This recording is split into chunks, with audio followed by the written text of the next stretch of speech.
Thank you very much for that. I'm kind of worried about the chairs here because the standing ovation I usually get at the end, don't hurt yourself jumping up when I'm done. My name is Bill Smelko, and I am an attorney in San Diego.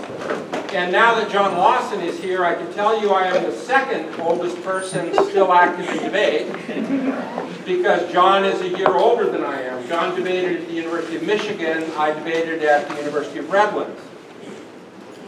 Didn't do very much, just had a good time doing debate, enjoyed it. Came back in the year 2002 to start a program at my son's high school and got acquainted with a lot of the debate people that were still doing debate during the course of time.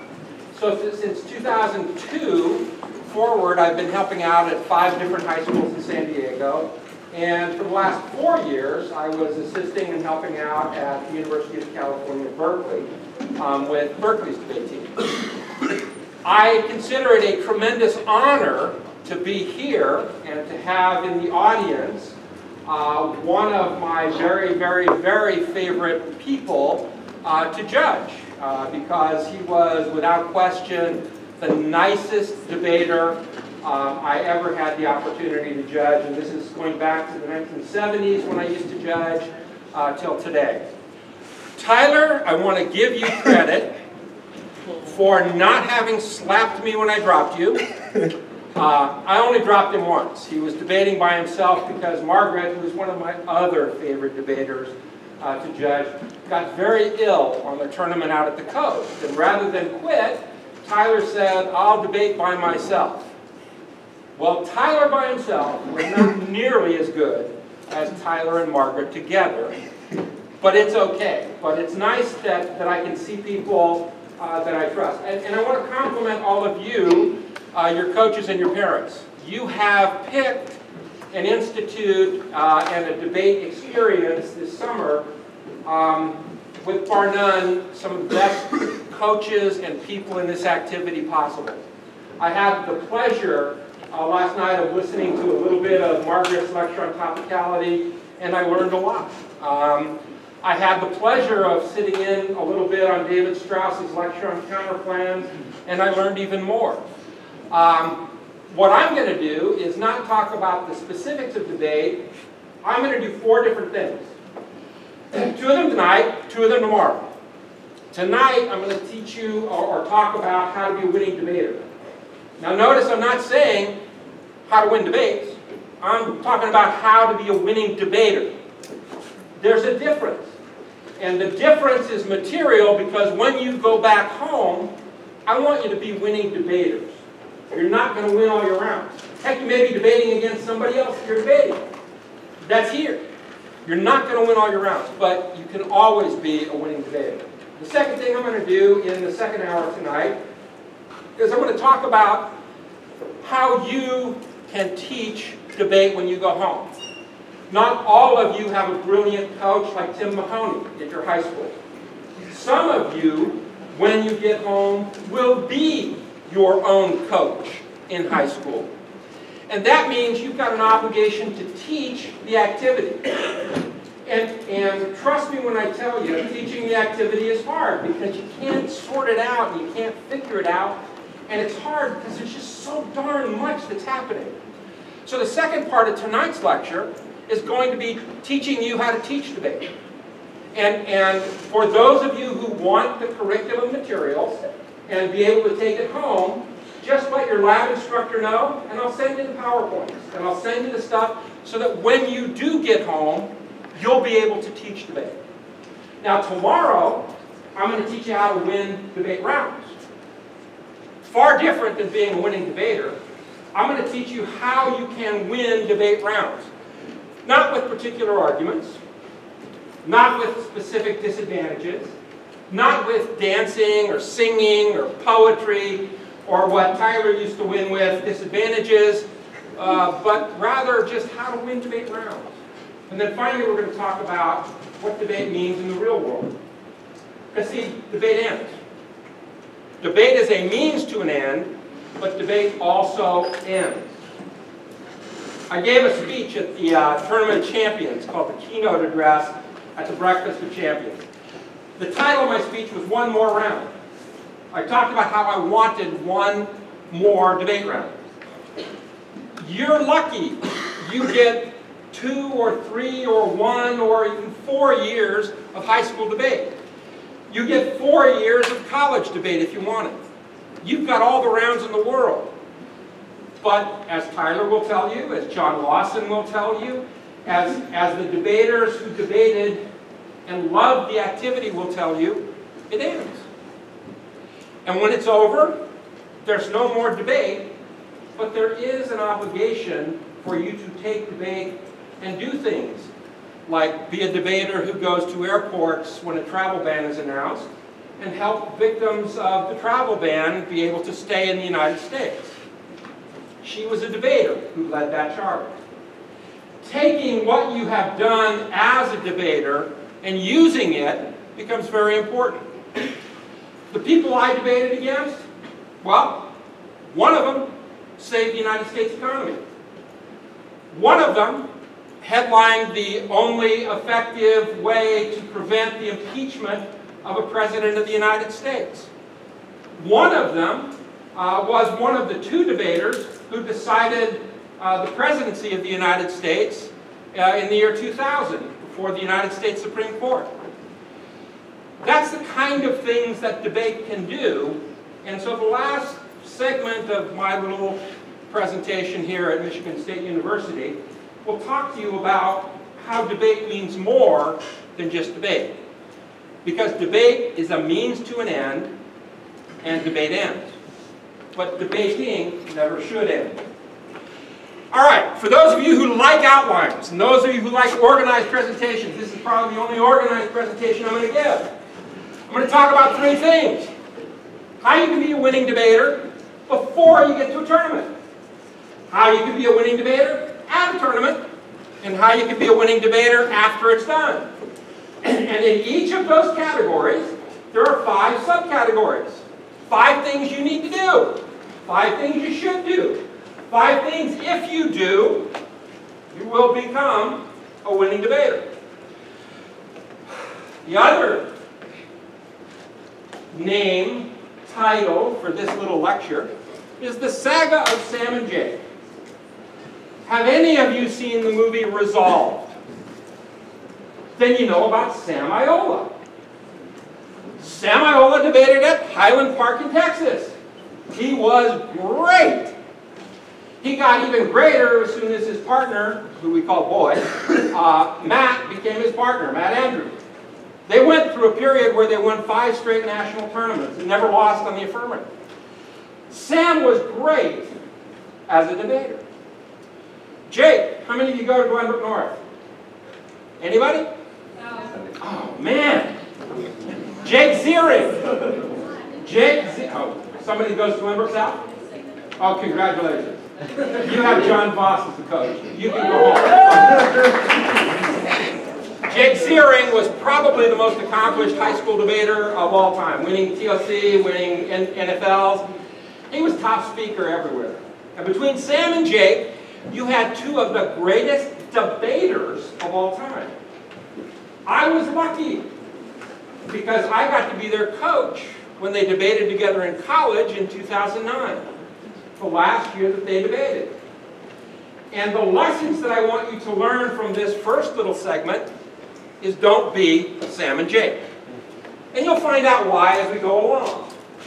But if there were 2 high school debaters who had the prospects for greatness in college, it was Sam Iola of the movie Resolved and Jake Ziering of Glenbrook North. Here are the 5 things that you need to know before you go to a tournament. 5 things you need to do outside the, we gotta get it done tomorrow. No, you have to do it beforehand. See, because debate and life seem to be 2 different things. Debate and life seem to be on divergent paths. Oh my God, I can't go to the prom. I can't go to the Christmas dance. I can't even play video games. You got to research. Heck, if you didn't have to research, you'd be in public forum. They don't do any work.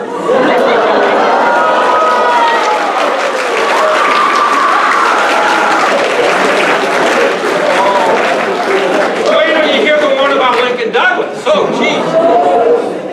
What I want you to know is that debate and life don't go in different directions. Debate is important to you, but debate should be part of your life. You need to be part of your family. You need to be good at your school. You need to be leaders. And you can also be debaters. I got a phone call in August of a young man named Michael Wimsatt's junior year in high school. It was from his mother.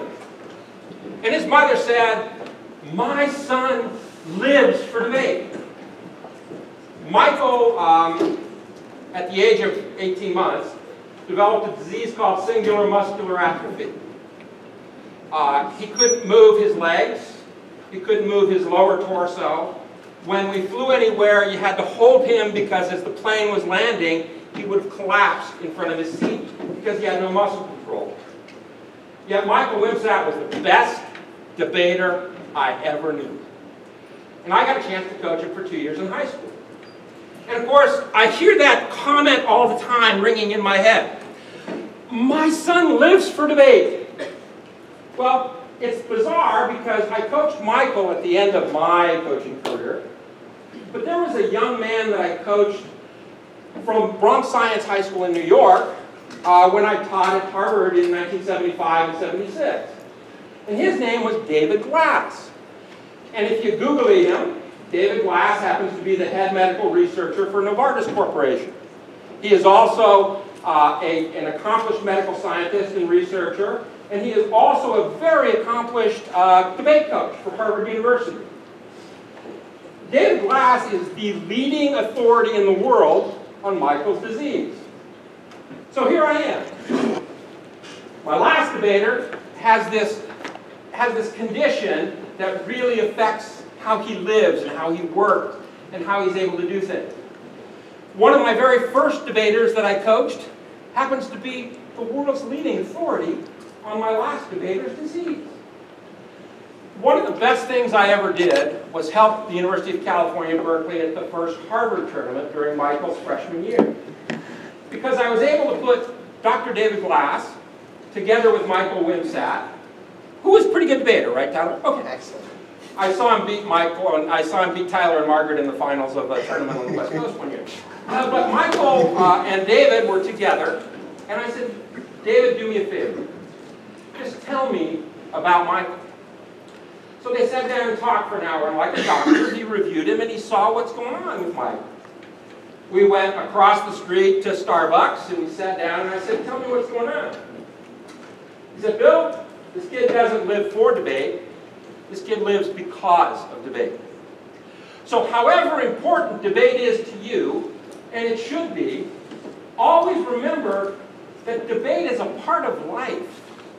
And sometimes it controls your life, but it never should. And when it does, that's when you need to stop and smell the roses. Number 5. This is what you must do to become a winning debater before you get to a tournament. You must get your technology in gear. The reason you want to be your technology ready, the reason why you want to have a power strip, the reason why you want to be prepared with your power cords is because if you don't have your computer these days, you can't debate. It makes it real tough. You have to be ready and carry the clean flash drive if you flash, as opposed to email the speeches. The idea is to be prepared for the debating you're going to do. Now, a lot of people say, oh, my coach takes care of that. A lot of people say, oh, I'm the 1A, I don't have to deal with the 1N stuff. A lot of people say, oh, I'm the 1N, so I don't have to worry about the 1A. No. It's on you. You are wearing big boy and big girl pants now. Take responsibility for doing everything right the minute you step foot at a tournament. It's on you if you don't have a power cord. It's on you if at the TOC your senior year, you leave your power charger for your computer on the airplane. Don't do stupid things. Be ready, because your technology, if it's packed and ready, will be very effective and very useful for you, and be prepared for the kind of debating that you're going to be doing. Number 4, get some sleep. Yes, the person standing in front of you is a father. Okay, Dad. Even worse, the person standing in front of you is a grandfather. Ellie and Lucy, my 7-year-old and 6-year-old, they're just great. That's when I'm going to come back to coach debate when they get to high school. I told Natalie Canaz at Georgetown after the quarterfinal round, I looked into the streaming camera and I said to my granddaughters sitting in San Diego, I said, you know what? When you grow up, watch this tape and see how that woman debates. Because I want you to debate just like her, because women belong in debate. You should debate, my granddaughters. Nobody knew what I was talking about, but they will know. The idea about getting some sleep and why that's important is because more people lose debates than they ever win. Mistakes cost you debates. When you are tired, you make mistakes. Tired people forget to extend something. Tired people drop arguments. Tired people don't think about how they can win arguments. Those kind of mistakes cost you debates. You can become a winning debater if you're not tired. You can especially become a winning debater if you don't make mistakes. More debate rounds are lost than are ever won. You will lose more debate rounds because of an error that you made as opposed to something good that your opponent does. Number 3, best thing you can do. The third best thing you can do before you get to a tournament. Be ready on the app. It's not just the 2A who has to be ready on the app. It's both of you. You both have to know what your app strategies are going to be. You need to know because you're in control of your destiny in half your debates. Half your debates you're going to be affirmative. And when you get to elimination rounds, you want to flip affirmative. And if I'm your judge and you don't like topicality either, you really want me in the back of the room to flip affirmative in your elimination debates. Am I lying? Not at all. You stand up in the 2A and you say, you know, Mr. Smelko, we're kind of reasonably topical. Okay, now let's go to the advantages. Here's 7 more. Debate's over. Half of your debates, you're winning. Here's how you prepare to be a winning debater on the affirmative. You both know where the debate arguments are. You both know what the best negative strategies are going to be. And you both have blocks prepared for the 2AC and the 1AR. The best way to use 1AR blocks is for the 1AR to know what the 2AC has said. If you know what the 2AC has said, you're going to be miles ahead. Edit, refine, and update your blocks. Drill with them. Don't just drill with the 1AC. Drill with your 2AC and 1AR blocks. That's what you want to get faster. That's what you want to be quicker through. That's what you want to be clear and quicker through. If you shorten them and use them before the tournament starts, you're going to be much better off. Oh my God. I don't want you to be Sam and Jake. All right. Here's another Google thing for you. Sam and Jake call me in November of 2009. Sam says, Mr. Smelko, it's Sam. Hi, Sam. How are you? Now, I live in San Diego. Sam, by this time, is attending the University of Redlands. He is debating with Jake. They haven't debated together in 3 years. My old coach is still the coach at the University of Redlands. But both Sam and Jake are way too weird for my old coach. Jake hadn't debated in 3 years. The 3 years before, he debated as a pirate, stealing everybody's ballot and filling it out. Won 2 tournaments that way. And then he got tired of debating. Don't be Sam and Jake. Not because they were weird, but because they were weird. We're driving. We say, Mr. Smelko, please, will you take us to Wake Forest? Professor Southworth says he would never take us to a tournament. But he said, if we could convince you to be our coach, we can go to the Wake Forest tournament. November 2009. So I go, Sam, okay, we'll do that. We fly into Raleigh because it's a better fare. We get to Raleigh, North Carolina. We're driving from Raleigh to Winston-Salem, where Wake Forest is. It's an hour-and-a-half drive. 11:30 at night, I get a phone call from the then coach at Wake Forest, J.P. Lacey. Bill, I know you're new to college debate, but boy, we have this practice here at Wake Forest where what we do is we disclose. You have to put your app up on the wiki. Hell, I didn't know what a wiki was. I used to call it Googling. I've got an AOL address. That's how bad I am. So I asked JP, I said, what's the wiki? He says, well, it's what we do to show people what your arguments are and what your evidence is. So I turn around in the back seat. I go, Sam, what's your app? Jake, what's your app? Well, Mr. Smelko, we haven't quite written it yet. Wait, it's the night before the tournament. It's 11:30. First round's tomorrow at 8 in the morning. So I guess the idea is, to you, have your app done before the night before the tournament, prep it out, and put it on the wiki. How did the tournament go? Well, I'll tell you that a little bit later when I tell you about how Sam and Jake needed to prep their judges.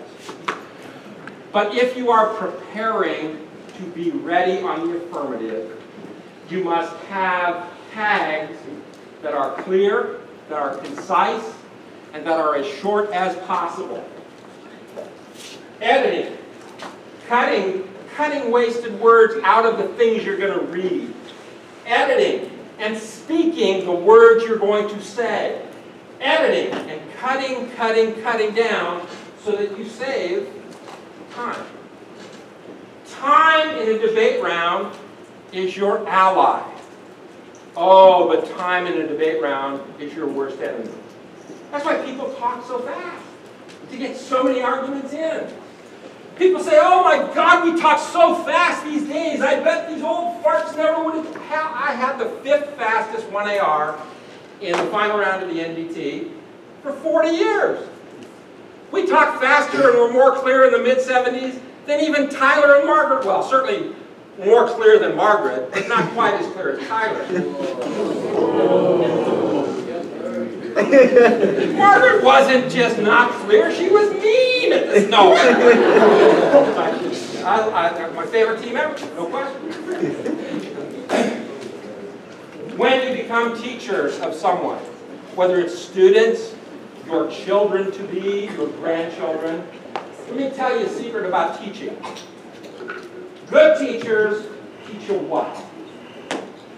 Better teachers teach you why, because then people can understand why what is done. But the best teachers teach you how. And so, the what of life in this neighborhood is shorten your tag. Economize your words. The why in this neighborhood is because time is your friend and time is your enemy. And the more you cut and the more you edit, the better you're going to be. But see, the reason why I get standing ovation is because I teach you how. How do you make your tags better? How do you eliminate wasted words? These 3 things help you immensely. Eliminate prepositional phrases. There are 3 words in a prepositional phrase, or 2 words in a prepositional phrase. 1 word will do. The more you read through your sentences and eliminate prepositional phrases and use gerunds and ing words, the fewer words you're going to be speaking. The fewer words you speak, the more arguments you can make. In Margaret's case, cutting out 10 words means she could make 5 more arguments.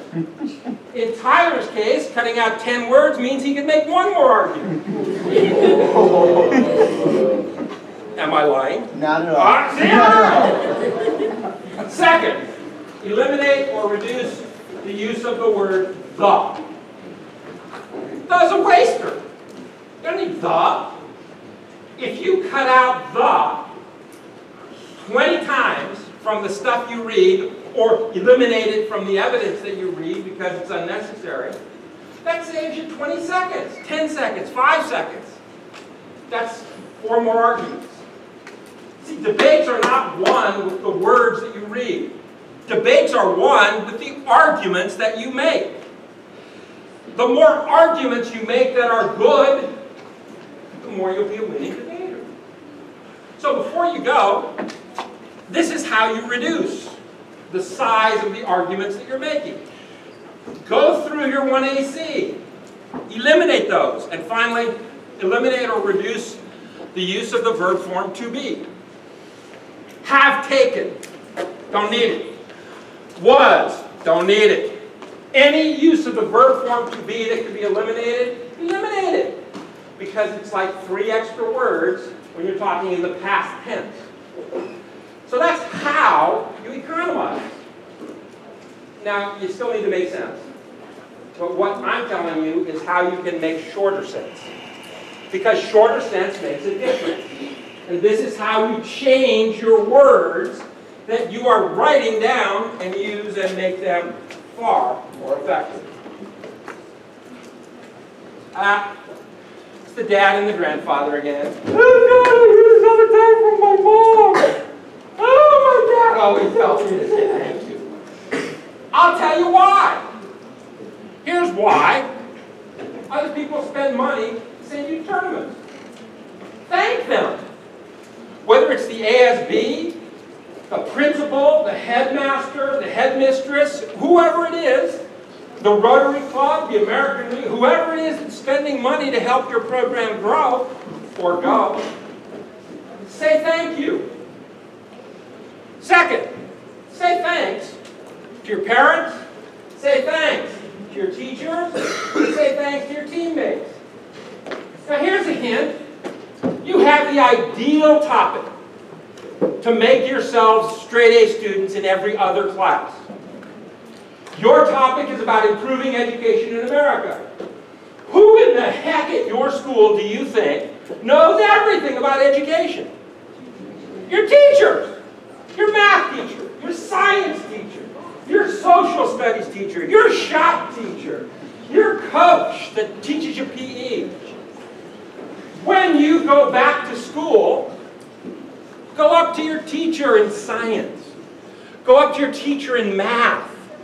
Go up to your Chinese language teacher, your Spanish teacher, your German teacher, your French. Say, you know, we have this great debate topic this year on how to improve education. And I was just wondering, could I get your opinions on what you think we could do to make education better? Invest them in you. And say thank you for doing that. Because see, you know what? They're going to let you go to tournaments. If they think they're part of the equation, they're going to be part of the equation. They're not going to be the ones that dock you points for missing class on Friday and for missing class on Monday when you're too damn tired to show up to school. They're going to understand that you are doing something important because you have helped them become part of this. And say thanks to your teammates. Look, the lowest JV debater or novice debater at your high school needs encouragement. Anything they do for you, tell them thanks. Treat them like human beings. Don't treat them like you were treated. Certainly don't treat them like Margaret treated Tyler all those years. Am I lying? Yeah, he's not allowed to say it. People invest in you. Give them a reason to want to Casey, he's still not allowed to talk about it, right? Okay, I just got to ask his coach. Say thank you, because it matters. Best thing you can do before a tournament? Do your homework. Sorry, I am a dad. Sorry, even for my first grader and second grader, I tell them to get their homework done. You hear it from your parents all the time. You might even hear it from your coaches. You might even hear it from your big brother and sister. Hell, if you got a great family, you might even hear it from your little brother and sister. Do your homework. Why? Again, the topic here is how to be a winning debater. Distractions at tournaments cause you to make mistakes. The biggest single distraction at a tournament is fear of grade failure. Oh, wow! I didn't turn my assignment in. Turn it in. Get it done. Be organized to make certain that you get it done. Getting your assignments done early and often will help you in more ways than you will ever know. Okay, those of you who are taking notes, increase the size of the font on your computers. Those of you who are writing notes, write this in bigger letters so that you can read it 10 years from now. Grades matter. Grades matter. You may not think so now, but I guarantee you, on May 1st of your senior year in high school, when you have a decision to make about which college or university or community college you're going to attend, grades matter. It is a huge issue. Do your homework before you get there. All right, here's the impact summary to the first level of argument. Debate is a means to an end. If you want to be a great debater, you will understand that grades matter more than debate matters. Who's great in math? All right, what's the difference between 89.99 and 90? No, it isn't. It's the difference between you going to Harvard and you going to Redlands. That's what the difference is. And I can say that because I went to Redlands. The difference between 89.999 and 90% is a heck of a lot larger than 0.001. It's the difference between a 3.0 and a 4.0 in a regular class. It's the difference between a 4.0 and a 5.0 in an honors class, or an IB class, or an AP class. Grades matter because they determine what you're doing. Now you'll notice, I didn't say, ladies and gentlemen, please, learn everything you can from your classes. See, I don't care whether you learn a thing in these classes. Your job is to get grades. If the teacher has extra credit assignments, do them. If the teacher offers extra points, do it. If the teacher wants larger rather than smaller assignments done, do the larger assignments. Because the difference between getting over that 90% threshold and getting that A is the difference between a 4.0 or a 5.0 and something lower. And come May 1st of your, think back on May 1st. When you get into your choice college, remember, I'm the one who told you grades matter. It's the difference between a 4.0 and a 3.0 or a 5.0 and a 4.0. And trust me, I've seen this. I saw it in Sam and Jake. It is a huge difference. Sam and Jake thought debate was the be-all and end-all. They didn't believe in doing their homework. They wound up at the University of Redlands debating for a bum like me because they had to, not because they wanted to. All right. That's the end of before the tournament. What do you do at the tournament? See, I told you, debate is a two-person activity, not one. You and your partner can't be going at odds with one another. You have to be together and going in the same direction. My God, if this was just a one-person activity, it'd be LincolnDouglas. Who wants to do that? Nobody with any ounce of self-respect wants to do it.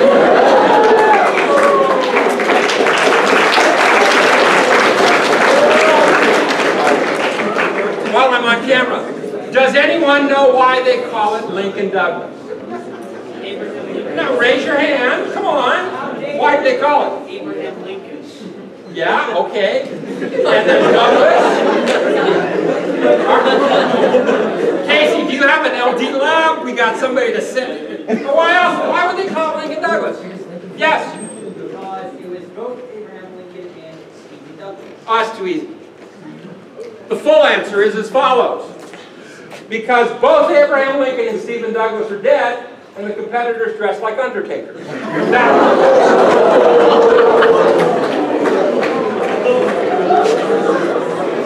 so don't be a Lincoln-Douglas debater. Be going in the same direction as your part. Did you get that? Yeah, okay, all right. All right. We're now on the second level of things. What you're doing at the tournament. The fifth most important thing you can do, know your judge. I sit in high school gymnasiums or cafeterias and what is it, Joya tournaments, or what's the other one that we use in college? Tab room. Tab room. What's not the parrot?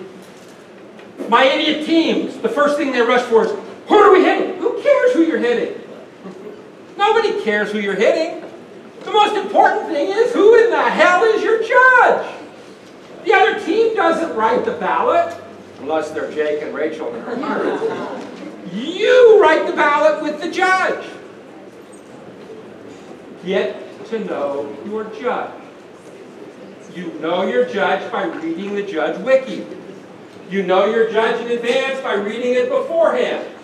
You know your judge early on by preffing. Some of you don't even know about preffing. Sam and Jake didn't know about preffing. And Casey, I'll have a question for you at the end because I need you to predict how Aaron Call would have voted in a particular round, okay? Okay. All right. If you can prep judges before a tournament, do so. All right, that's telling you what. The why is because the judge is the only thing in the round that matters to you. Here's the how. Prep your ones first. Prep your ones, your best judges, your A's, first. Tyler Third, who was always your #1 judge at any tournament you went to? Mr. Smelko. Yeah, hell yeah. Then Katsoulis, though. Then Katsoulis.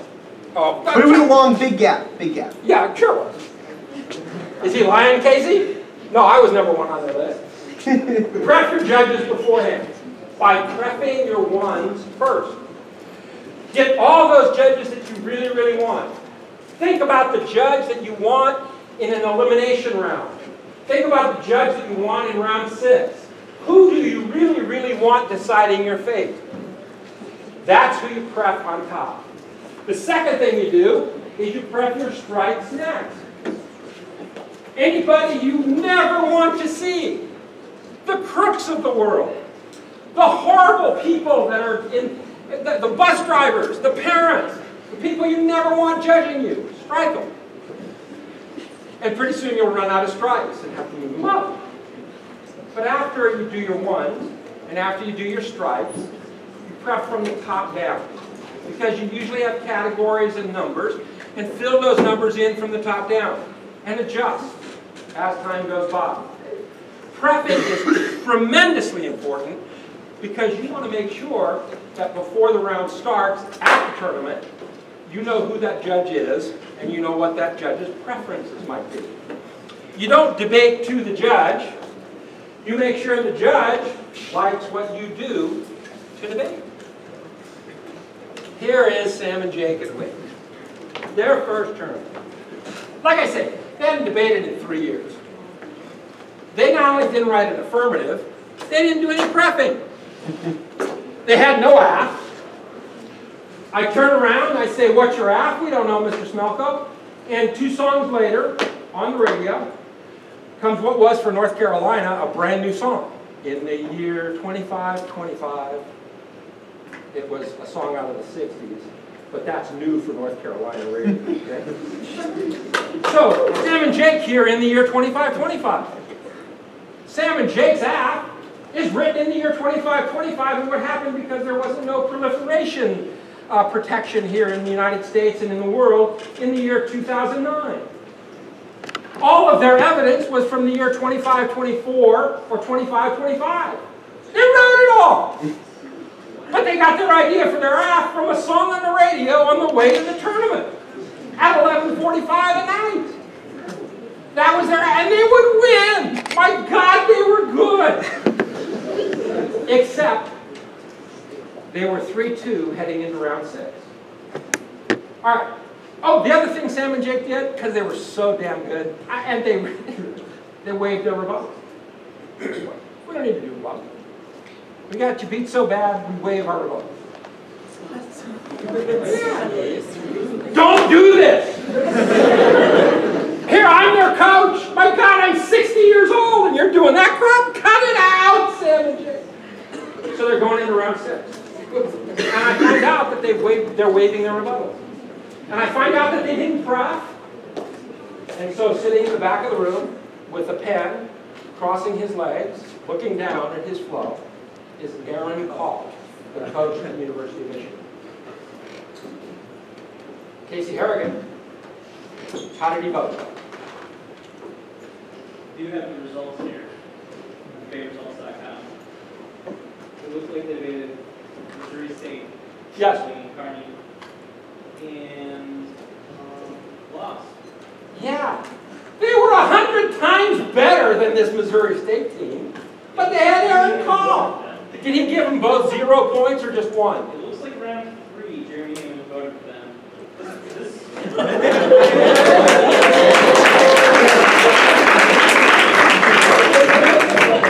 And that was good coaching. That's what that was. This was the year that Wake did the 100-point scale. Yes. So they both got timies 87 and 86 out of 100. It wasn't pleasant.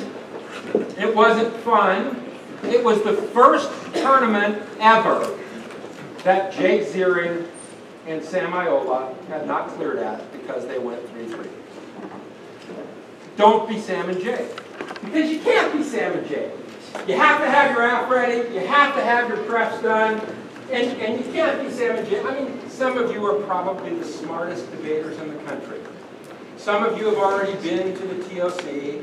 Some of you have been to NFL Nationals. Some of you think you're as good as you really are. But you can't be Sam and Jake unless you're lucky. See, they were good, but they were also lucky. They walk out around 6, and I say, what did he do? Well, we lost. Sam, did you waive your rebuttals? No, Mr. Smelko, we didn't waive our rebuttals. What did you do? Well, in the middle of my rebuttal, I had to call timeout. You had to go to the bathroom? You had to get sick? What the heck? No, Mr. Smelko. I had 2 aces, and I had to play the hand to make money. For God's sake. You're playing online poker in the middle of your rebuttal.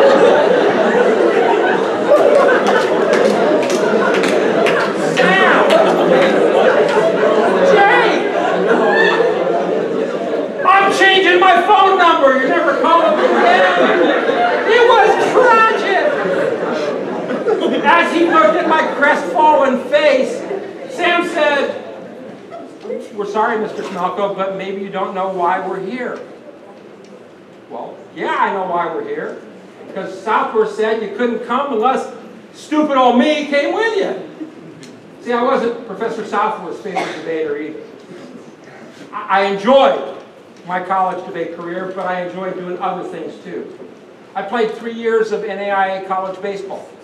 I was student body president of my university my junior year. I graduated summa cum laude, and I still made it to the final round of the NDT. You can do other things and debate well.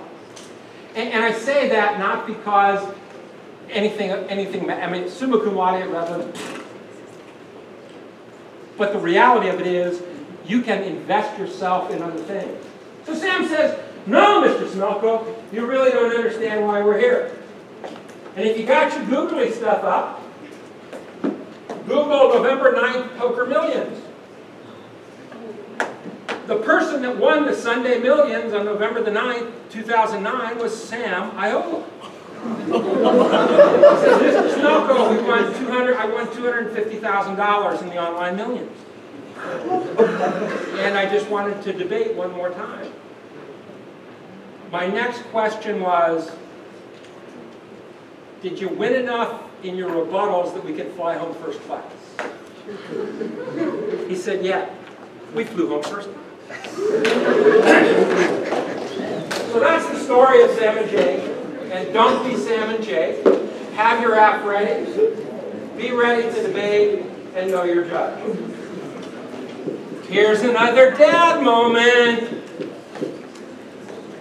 I look at teams from Peninsula High School and I say, hey, why are you always early? Well, because Mr. Wheeler makes us be early. I look at teams from St. Mark's and I ask them, why are you always early? Well, because Mr. Mahoney makes us be early. So I got wind of this and I said, you know what? I'm going to tell all my teams, don't be on time. Always be early. It's a little thing, but at a tournament, being early helps your coach. I remember this year's NDT in Kansas. The hotel was quite a ways away from the tournament site. If a team is waiting for one debater, it hurts the whole team. Margaret putting on her makeup killed you guys, right? It was me getting dressed that day. Margaret actually coached Michael, my favorite debater of all time. Well, see, Michael's tied kind of with my son as my favorite debater of all time. Be early, not just on time, because being early helps your coach. But you know what, and this is a lesson for you later. If you go to a job interview, if you go to an interview with a college, the Ivy Leagues require, most of them require interviews. Be early to the interview. See, being early to a meeting with somebody important, or even somebody who really isn't that important, being early to a meeting shows that you have respect for them. And it shows that you have respect for their opinion. And it shows that you care, that they care about what you're going to do for them, or what they're going to do for you. Being early helps. And it's a dad thing, but it helps. Being early also helps you be prepared to win. Especially when you're nagged. You want to be early to that room, because you want to find out what the app is really running. Nobody's going to make you do speed drills except your lab instructor.